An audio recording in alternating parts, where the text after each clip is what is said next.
100 countries, in 7 different languages, to more than 500 million viewers each week. The World Wrestling Federation, the worldwide leader in sports entertainment.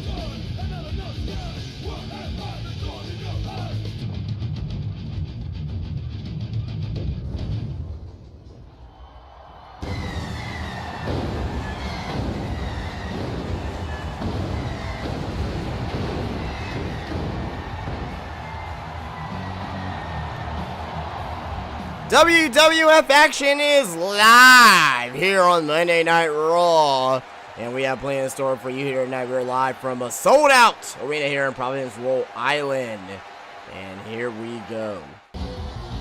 You can turn the damn music off. I'm already in the ring. I don't think he's in a very good mood. Vince McMahon always says anything can happen in the World Wrestling Federation, and you got that right. Wait a minute. Uh-oh. If anybody wants to see Rocky Maivia get his ass whipped, give me a hell yeah. That's about what I thought. I remember. What are you going to do Rocky, about that? you I make ain't your doing little nothing. challenges like you're something special. I know you got your little ass back there watching their TV monitor. So if you really think you're something, if you think you're something special, and that you can actually come in here and beat the hell out of Stone Cold Steve Austin, then why don't you bring your sorry ass out right now and bring whoever you want with you? Because I got something for you.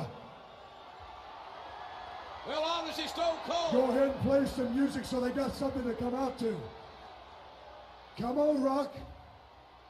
You do suck and you know it. Oh, hell yeah. Uh-oh. Well, I believe business is going to pick up here. Ask and ye shall receive. That's Austin 316.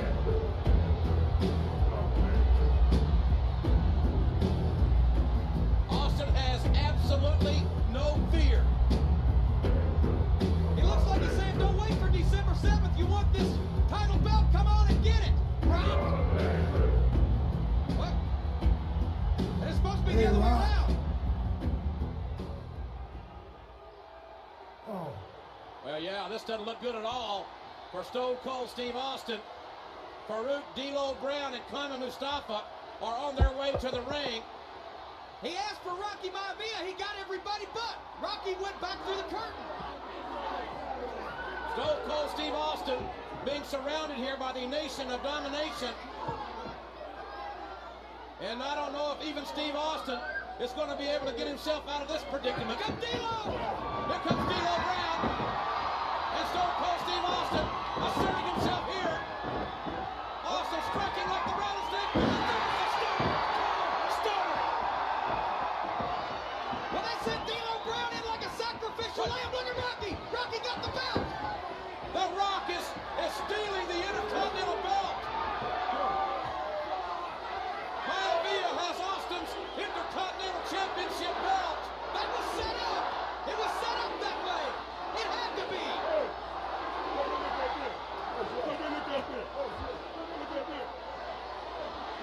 I'll tell you one thing. If you think Austin is going to take this situation sitting down, you're absolutely crazy. Hey, Steve Austin, that is not a TV-friendly gesture. Well, we have started off with a very volatile situation. You can damn well belt back. I'll get my belt back tomorrow at the airport when he goes through security. He ain't safe nowhere, Jim. You got me? Yeah, do you understand me? Then wipe that stupid look off your face. Damn right.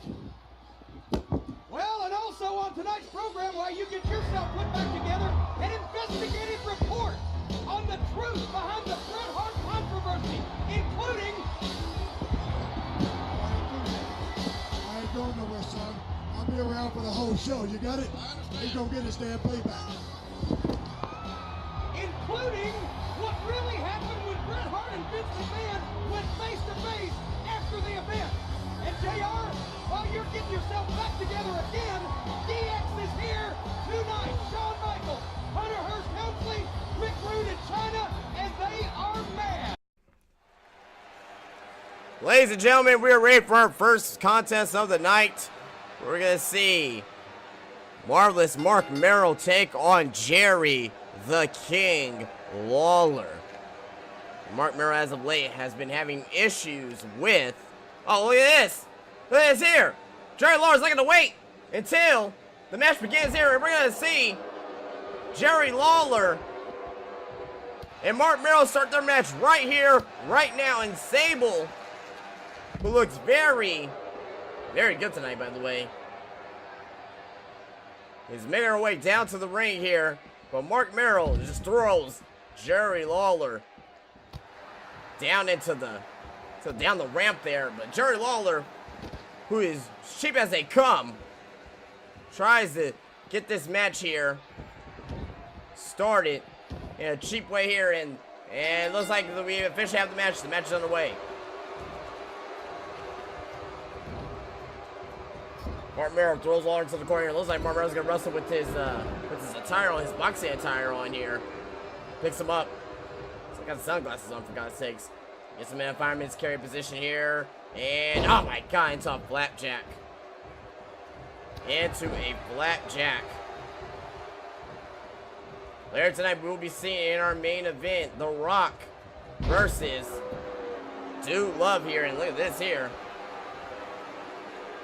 And here we go, and finally, Mero got his attire off, and we can officially have a contest here. We had a nice hip toss there by Marc Mero. Mero going for the cover of the pinfall. First cover of the match here, only one count. Chop there. Into a Michinoku driver there. We haven't even seen Taka Michinoku. Saw him last week, as he is one of the first advancing in the Light Heavyweight Championship Tournament. And this here, Marc Mero gets Jerry Lawler in to a half crab. And it looks like Sable is taunting Jerry Lawler here. Lawler down. He's taunting the crowd here. I don't know what he's doing here. He's been getting dominated here by Marc Mero ever since the beginning of the match here. Look at that big right hand. Jerry Lawler has one of the best right hands in the history of this business here.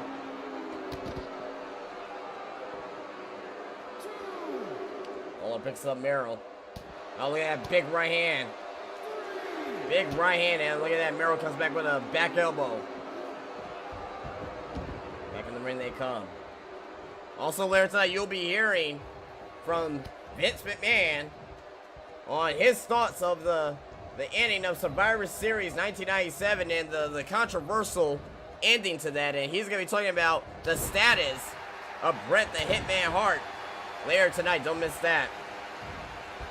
Look at that there. Look at off the ropes there. Yeah, big clothesline. Big clothesline there by Mero. Beautiful. Yeah, oh my God, what is that? A fireman's carry into a driver there. That's like a unique version of TKO. That's a 1, that's a 2, and that's a 3. And Marvelous Marc Mero defeats Jerry Lawler here tonight, live in Providence, Rhode Island. Just all domination here by Mero here, and he's on great momentum. He's on great momentum, ladies and gentlemen. Marvelous Marc Mero is. Picks him up. A different version of the TKO. But he hits him there. Jerry Lawler could not reach the ropes. He was right there by the ropes, but he was knocked out. And he gets hit with the 3 count there. And Marvelous Marc Mero wins a one-side victory here tonight. Here in Providence, Rhode Island. Coming up next is the interview. between Vince McMahon and Jim Ross about the controversial ending of Survivor Series 1987 with Bret the Hitman Hart. Don't miss it. That's coming up next. By the time Bret Hart stepped center stage for his matchup with Shawn Michaels at Survivor Series, he had apparently already closed the door on his WWF career. I've given my 30-day notice with WWF, and right now I'm under contractual review with both the WCW and the WWF. I'm leaning strongly towards going one way. In the end, his actions spoke volumes.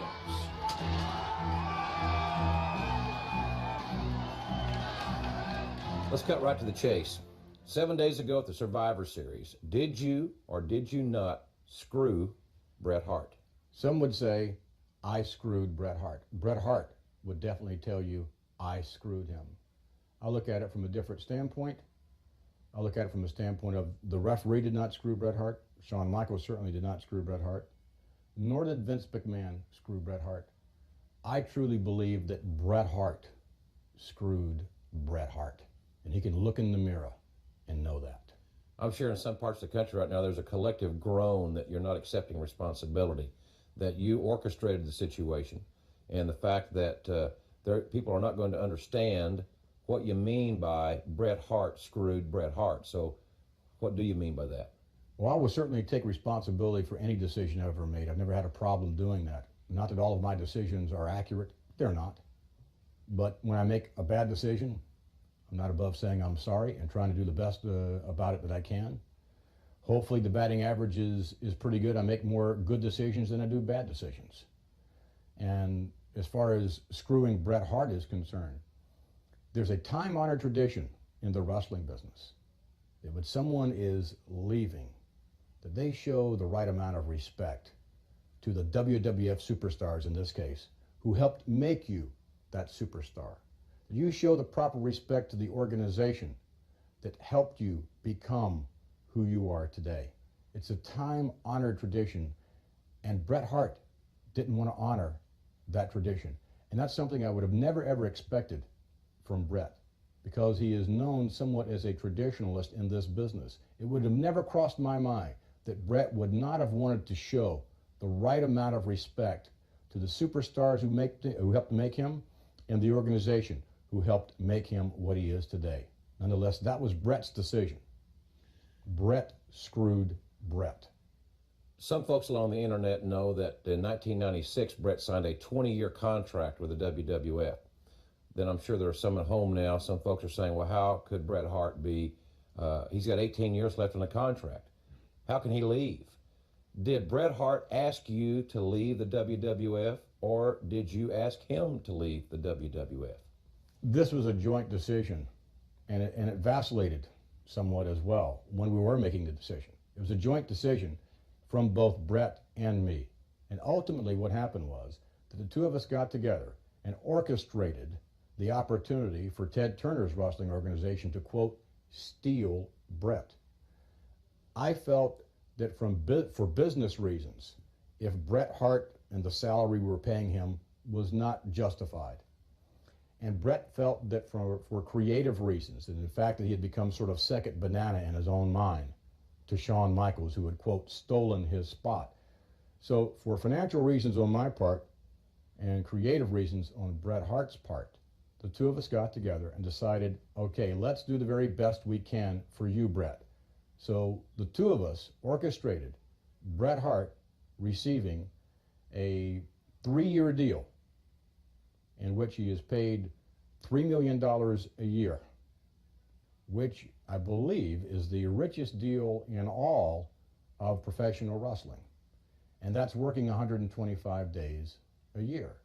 So I felt from a personal standpoint that if Bret wasn't a great investment any longer for the WWF, although I really didn't want him to go, but nonetheless, that the least I could do for Bret is to help him help himself.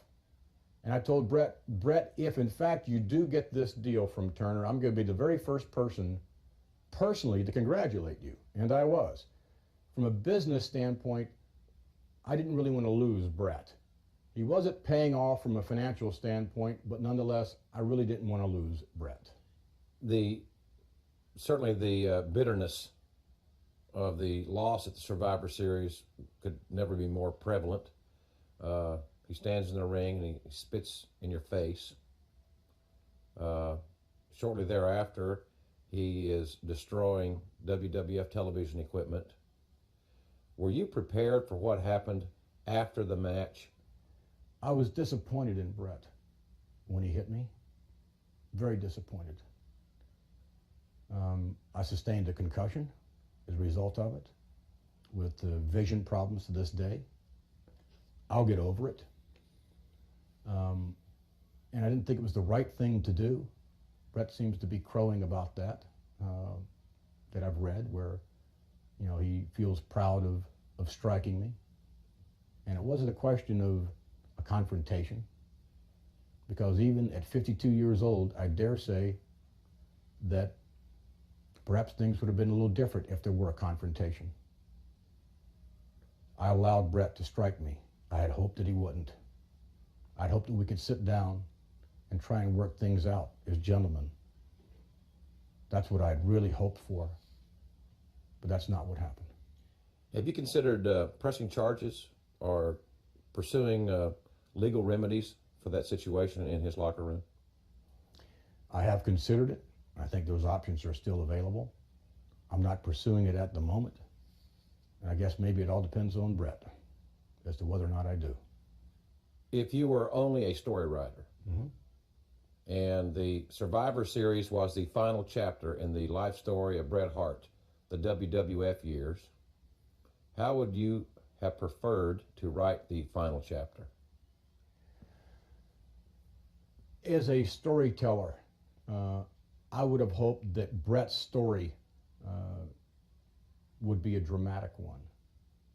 I would hope that Bret's story would be one that would give him dignity, that would give him the poise to state that I was maybe the greatest WWF superstar ever in terms of his departure. And one way of being able to give back to the company, being able to give back to those individuals, those superstars who helped you achieve the level of success that you have. When you know that you're leaving in a time-honored tradition, might have been, for argument's sake, that after the most grueling match that Bret ever had in his life, that Bret was pinned. But in that small moment of defeat, Bret would have stood straight up and shown the whole world what a true champion, both as a human being and a wrestling persona, he really is. And if I had been Bret, if I were writing the story, I can see Bret after a 1, 2, 3 simply saying, okay, to his opponent, you got the best of me. I want to congratulate you. I want to stick my hand out and congratulate you. And furthermore, I want everyone in the whole locker room to watch my match so that I can show, for those who follow in my footsteps, the way in a time-honored tradition this is to be done. To show every individual, every secretary, everyone in Titan Sports, the World Wrestling Federation, who counts on me to do the right thing, that I was there, that I was a superstar, maybe the greatest of ever, and I went out the way a true champion would go out. Are you able to step back and objectively look at this thing and evaluate your friend, your perhaps former friend, Bret Hart, the human being, and have sympathy for this man? Sympathy? I have no sympathy for Bret whatsoever. None. I have no sympathy for someone who was supposed to be a wrestling traditionalist, not doing the right thing for the business that made him, not doing the right thing for the fans and the performers and the organization who helped make him what he is today. Bret made a very, very selfish decision. Bret's going to have to live with that for the rest of his life. Bret screwed Bret. I have no sympathy whatsoever for Bret.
Dr. Timothy Leary would be so proud.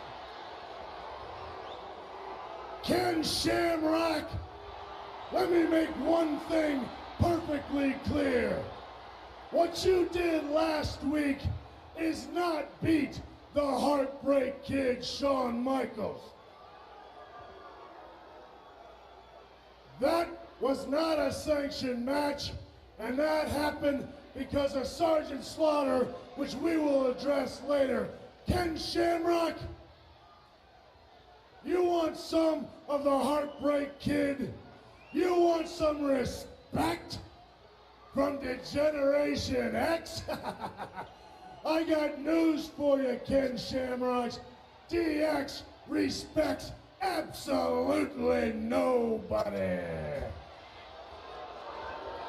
Now, you say that I better be careful about mentioning your buddy Bret Hart. Well, first off, I ran his ass out of the World Wrestling Federation. I've beaten every single member of his family.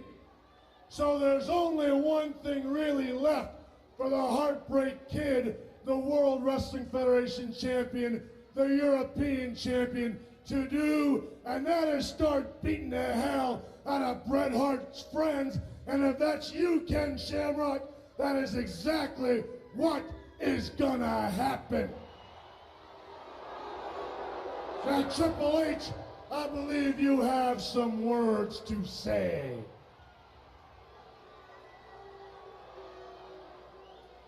Sergeant Slaughter, get your fat ass out here.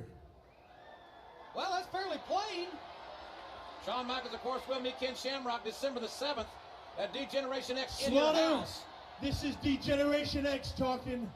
You know we make the rules. Now get out here. Here comes the WWF Commissioner. Boy, the look on Slaughter's face, Rude, better have some insurance. Of course, they may find out he's like most insurance guys. You want to file a claim, he's on vacation in Bermuda someplace. This is like the high school principal addressing the sophomore class.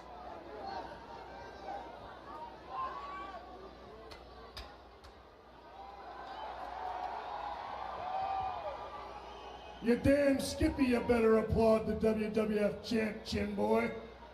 I don't think that's what he meant. Who in the hell do you think you are? Do you know who we are? We are Degeneration X. And this is the World Wrestling Federation. And this is where we make the rules, not you.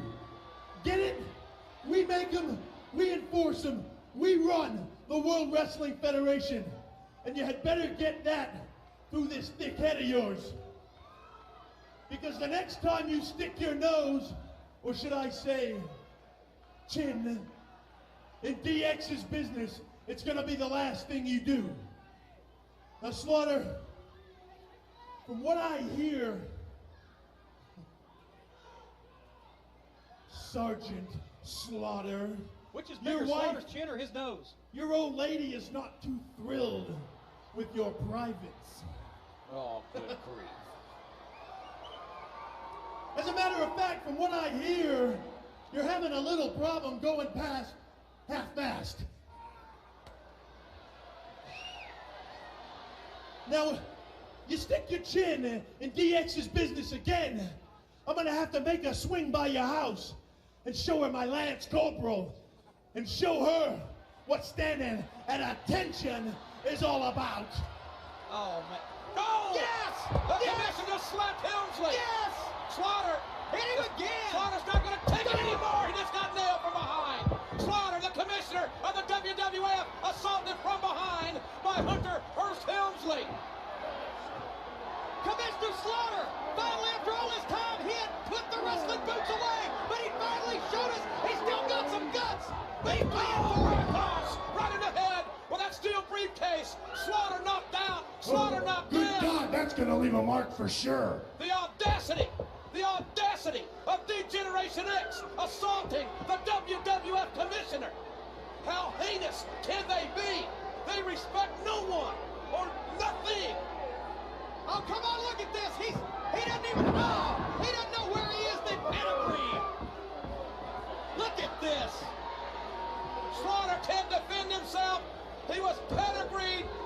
humiliation. This is absolutely hideous. But I'll tell you something right now. Sergeant Slaughter came back, not Commissioner Slaughter. Sergeant Slaughter came back and showed them he's not going to let some punk talk about his wife, his family that way. They're on the same page. Thank God the camera panned down as he stepped through those ropes. What is the deal here? Well, Vader is here, and Vader is ready to fight.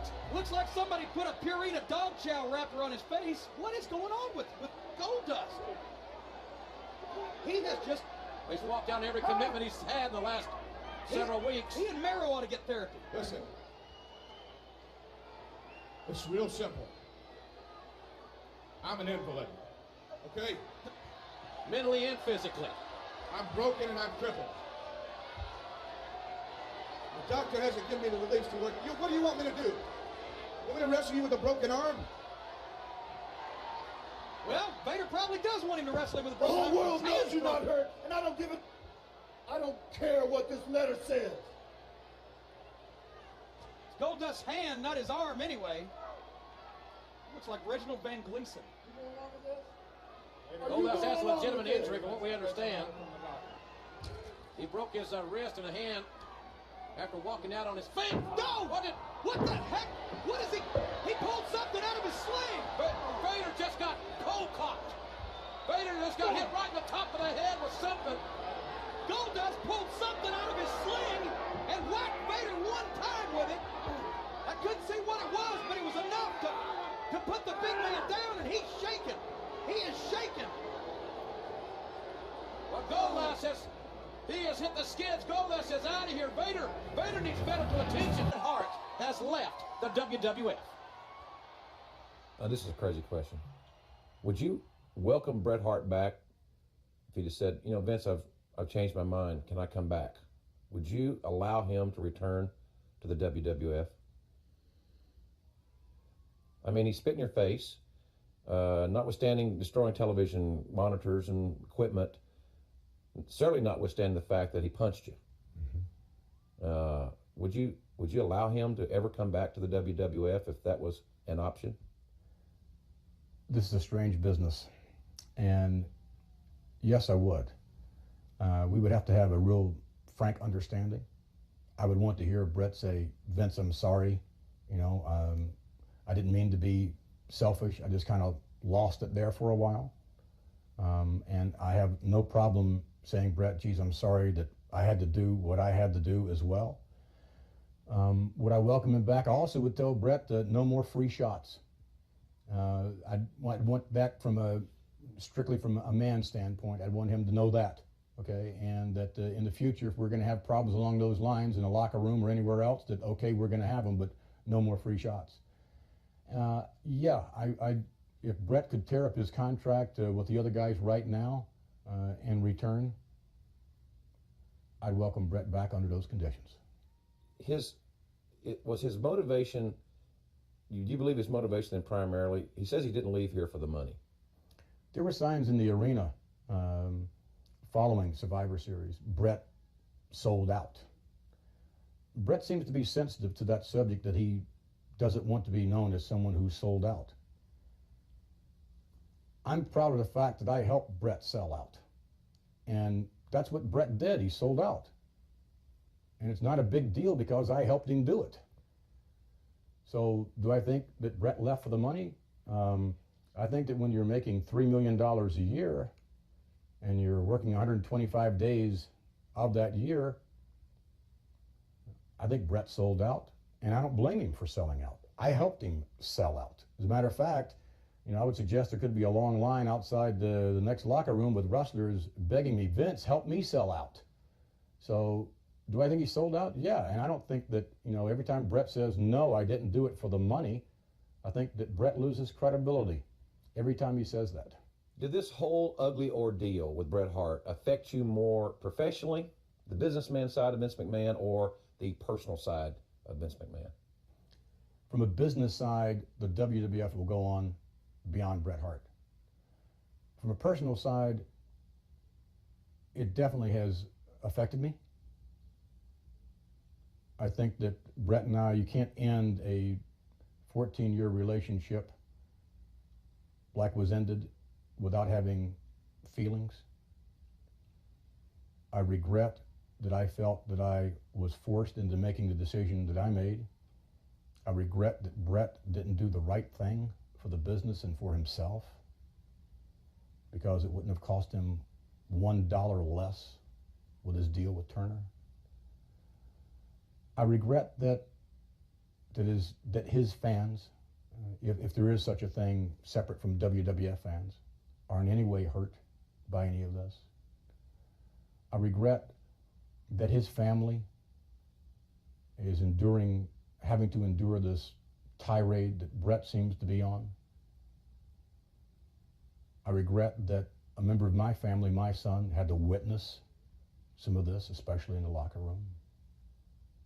I regret all of that from a personal standpoint, yet steadfast remain that I made a tough decision, but it was the right decision for the WWF fans and the WWF superstars that remain here loyal to us. If you had the opportunity to speak with Bret, and now's not a bad opportunity, because you know he's watching. Everybody involved in this situation is watching this right now. What would you say to him now?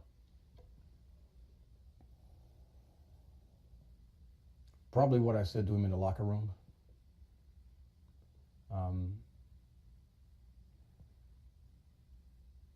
And that is that he made a mistake that I believe he'll regret from a professional standpoint. Didn't have to be made that way. I felt I had to do what I had to do for my company and our fans and our superstars that remain here. And I'm unwavering in that point of view. And perhaps Bret is unwavering in his point of view. I don't know that we'll ever get together. I hope we will one day. It's too bad that a 14-year relationship was destroyed because one member of that relationship forgot that we're in the sports entertainment business. Forgot where he came from. When will you be over this? I'm over it now. At the same time, Bret has been such a part of the WWF. Bret will always, a part of Bret will always be here in the World Wrestling Federation. And I'm going to remember the good times. I'm going to remember all the things that we did with Bret, in which he performed to the greatest degree possible and told those wonderful stories. I'm going to remember Bret as the excellence of execution. It's just too damn bad that in the end, Bret really wasn't the best there is, the best there was, and the best there ever will be. And he had that opportunity to live up to that in his final match with the WWF, and he failed.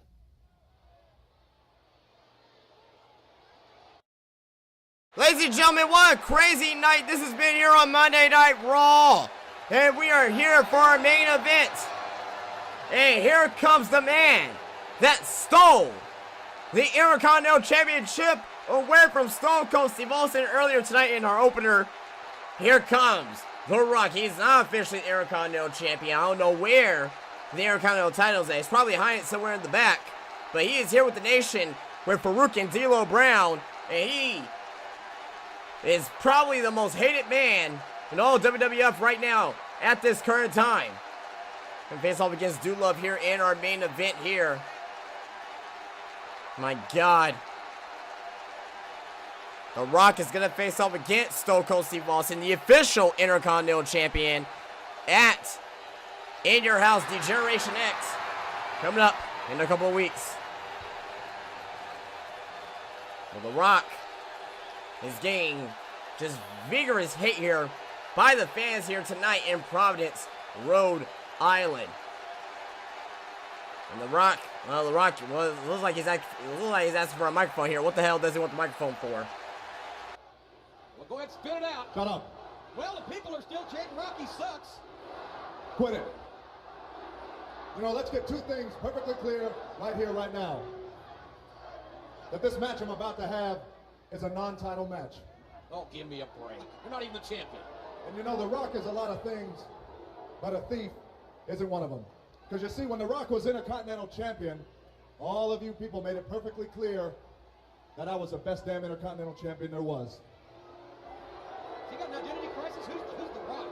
He's talking about himself, right? I'm a world-class athlete, a highly intelligent man, and I'm just better than the rest. That's all. Well, Stone Cold Steve Austin has not left the arena, Rock. You people wanted The Rock. Well, The Rock has answered your call. Thank you very much. There he goes again. My God, The Rock is just a downright sick son of a bitch. He is a downright sick son of a bitch. And here comes his opponent. Lord have mercy, Dude Love is on his way out to the ring. And Dude Love is looking to face off against The Rock here, and maybe he can throw his name into the Intercontinental Championship situation as well if he gets a big win here tonight. But Dude Love won the tag team titles with Stone Cold Steve Austin a couple months back. Ever since then, he's been on the slow streak here, but nevertheless, he's looking to rebound here tonight in our main event here in Providence, Rhode Island. But he needs to face off against not just one man, The Rock, but 200 men in Farouk and D'Lo Brown on the outside. What's going to happen here? Here we go. Our main event is underway. Rock, Dude Love. Match is underway.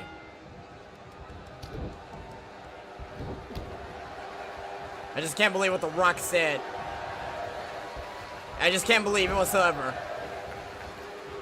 And it looks like here that Dude Love is looking so fast against the former Rocky Maivia.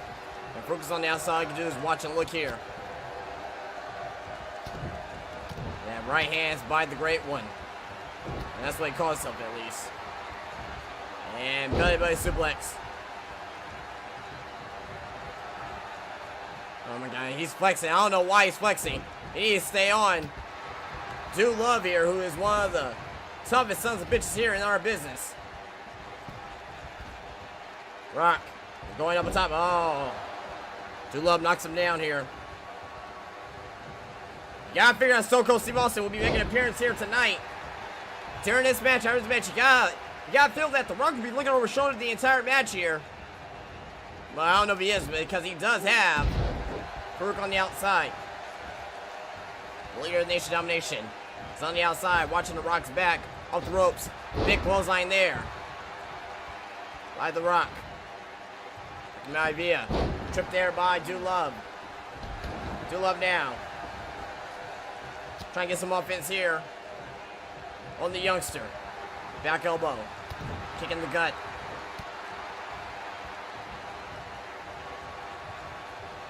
Maivia, no suplex.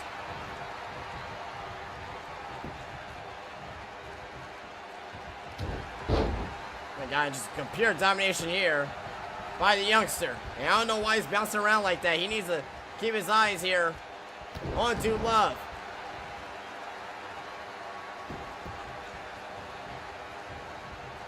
I don't know what he's doing here. On the outside goes Maivia here. I don't know what he's doing here. He's trying to... Yeah, he's really trying to bait. Oh my God, Farouk almost got opportunity there at the end. Oh, big clothesline there. By Rocky Maivia. Off the ropes. Comes Dude Love. Oh, reversal. And Dude Love now, he needs to get some offense here if he wants to have a chance to win here tonight. Look at this here. Got him in a neck crank there. Run for a cover. One count. I don't know, one count. Kick right into the back.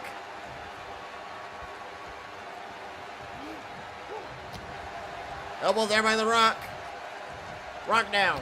Kick in the stomach. Missing the back elbow there. Big right hand. Off the ropes. Big arm drag there. Going for a side headlock.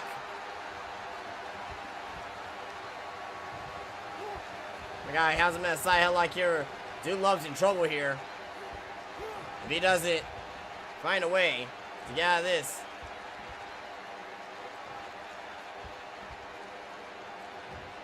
Dude Love reverses it. He got that headlock of his own. Working up there. Big clothesline there. Dude Love is looking to make some offense here. And front face buster there. Farouk is on the ropes. Farouk is on the ropes. Distracting the referee. He's trying to get his attention at least. Referee didn't go for a cover there, but Dude Love could have had 3 count there on The Rock. Rock now with a reversal. Rock! Where was the rock bottom? Rock bottom! And he doesn't look to appear to be done yet, ladies and gentlemen. He's at the rock bottom one. Oh my God, I don't know what The Rock's doing right there. I don't know what he's thinking. Farouk is trying to distract again. And The Rock this time gives Dude Love. Oh my God. I can tear ligaments there.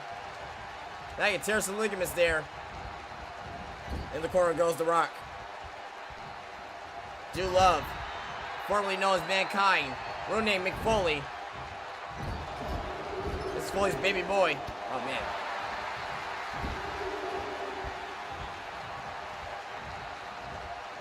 Side Russian leg sweep.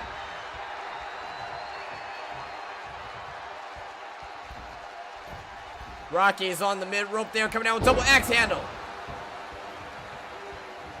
He's going for the hook of the leg. 1, 2, 3, and The Rock wins with a double axe handle from the second row. We never seen that before, but The Rock picks up the victory here tonight against Dude Love. You can see some of the action here in our main event. And this was actually a non-Intercontinental Championship match because he's not the Intercontinental Champion, but The Rock wins with the help of Farouk. Interference from the outside there. You can see there in that replay.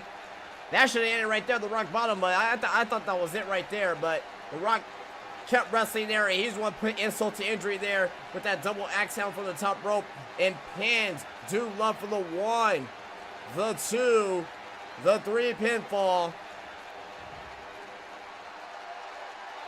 And The Rock wins here in our main event here tonight. Look at this here. We got Stone Cold Steve Austin. He must be seething right now at the outcome of here of this match. He's trying to. Rock's just posing out here. And I'm sure the Nation of Domination, they feel more dominant than ever. The Rock just escaped. Here comes Stone Cold Steve Austin to meet the Nation. He's out here to meet the Nation of Domination. And Stone Cold Steve Austin wants his Intercontinental Championship back. My God, we don't know when we're going off the air, ladies and gentlemen. We don't know when we're going off the air. But Stone Cold is taking it to the Nation. Oh my God, D'Lo Brown. D'Lo Brown with a kick to the back of the head to Stone Cold Steve Austin here. My God. No. And they're putting a number on Stone Cold Steve Austin. Oh, God. Clothesline there by Farouk. Elbow drop there by D'Lo Brown. My God. What is the ref counting for? This is not even a match. What the hell is he counting for? My God. Oh, there goes Stone Cold throwing D'Lo Brown back in the ring here. Oh, missed clothesline there by Austin. Austin now.